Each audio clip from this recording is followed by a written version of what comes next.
آپ جس کے ذمہ کوئی کام لگائیں نا تو وہ کام اگر پورا کر کے دے گا تو آپ اس کو اجرت دیں گے. وہ کام نہ کرے اور ایموشنل ہو جائے اور ادھر ادھر کی باتیں شروع کر دے تو آپ اس کو اجرت نہیں دیتے. تو ہمارے ہاں دین کا تصور یہ ہے کہ جو کام اللہ نے ہمارے ذمہ لگایا ہے وہ کام تو کرنا نہیں ہے. سورہ معارج میں جو اللہ نے نیک بندوں کی صفات بیان کی ہیں, معاہدوں کی پابندی کرتے ہیں, نماز کی پابندی کرتے ہیں, بے حیائی سے بچتے ہیں, ان چیزوں پہ اجر ملے گا. اب یہ چیزیں ہیں نہیں, رسومات آ گئی ہیں, محرم کی الگ رسومات ہیں, سفر کی الگ رسمیں, ربیع الاول کی الگ رسمیں. تو ایموشنل ہو رہے ہیں ہم کہ نبی کی محبت میں, اہل بیت کی محبت میں, یہ تو اس سے ہم پہ تو اثر پڑتا ہے, ایک دوسرے کو ہم متاثر کر لیتے ہیں.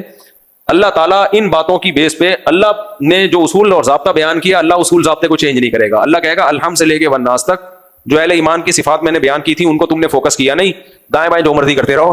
تو اللہ پہ کوئی فرق نہیں پڑے گا اس سے, جو مرضی کرتے رہو. ہم لوگ بھی اللہ کو نا ایموشنل بلیک میلنگ کر رہے ہوتے ہیں. اللہ مجھے نبی سے اتنی محبت ہے, دیکھ میں نے اتنی پتیاں لگا دی اور حلوے بھی بانٹ رہا ہوں, کھلا بھی رہا ہوں, میں نبی کا عاشق, نبی سے محبت. اللہ کہے گا نماز 5 ٹائم پابندی سے پڑھی ہے, عقیدہ توحید کا تھا, صلہ رحمی کی, رشتہ داری جوڑی تو نے, عہدوں کی پابندی کی, لوگوں کو تکلیف سے بچایا. نبی نے فرمایا وہ شخص مومن نہیں جس کی زبان اور ہاتھ سے دوسرے مسلمان محفوظ نہیں. راستے آپ نے بند کر دیے, لوگوں کو تکلیف ہی تکلیف. تو اب آپ جتنا بھی ایموشنل ہو جائیں, اچھلیں کودیں, یہ کرتے رہے بھائی, خوب سمجھ لو, خوب سمجھ لو, اللہ کو آپ متاثر نہیں کر سکتے. اللہ وہ صفات سے متاثر ہوتا ہے جو صحابہ کرام کی تھی, ایمانداری سے تجارت, 5 ٹائم نماز, اللہ کے بتایا ہوا ذکر ہے وہ ذکر, اللہ کا بتایا ہوا درود پڑھیں پابندی سے, معاہدوں کی پابندی کریں, لوگوں کو تکلیف سے بچائیں, انسانیت کے لیے خیر خواہ بنیں.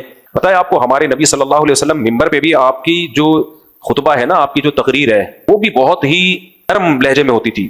کبھی کبھار آپ کی آواز اونچی ہوتی تھی, آپ کا ہاتھ اس سے زیادہ اونچا نہیں جاتا تھا. اس طرح جب آپ کسی بات کو جوش سے بیان کرتے تو ایسے بس. ہماری تقریریں دیکھ لو, ایک دوسرے کے خلاف فتوے بازی, غصے میں جھاگ نکل رہا ہوتا ہے, وہ بھی ویسا, وہ ایسا, وہ ایسا. لوگ مسجدوں میں بجائے اخلاق سیکھنے کے بد اخلاقی سیکھ کے جاتے ہیں.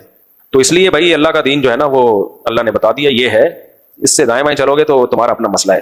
اپنے ضمیر کو مطمئن کرو گے. پھر کیسی کیسی گالیاں ہیں, سوائے ابلیس کے جہاں میں سبھی تو خوشیاں منا رہے ہیں.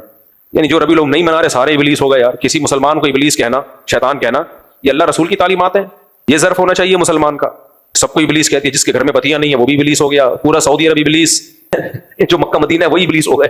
کمال ہے یار. لوگ کہتے ہیں ابھی نجدیوں کی حکومت ہے, تو جب حکومت نہیں تھی تو کون سا مناتے تھے وہ؟ سعودی عرب میں تو کبھی بھی نہیں منایا جاتا. جب ترکوں کی حکومت تھی تو بھی ربیع الاول نہیں منایا جاتا تھا. یہ تو ہم لوگوں نے بنایا خود ہی, ایک نئی چیز مارکیٹ میں لے آئے ہم.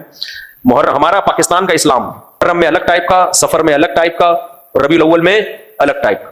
تو میں تو یہاں بیٹھا رہا ربیع الاول میں نا 12 تاریخ کو, مجھے لڑکوں نے بتایا آپ کو پتہ ہی نہیں شہر میں کیا ہنگامہ آ رہا ہے. میں نے کہا ہمیں تو نہیں پتا.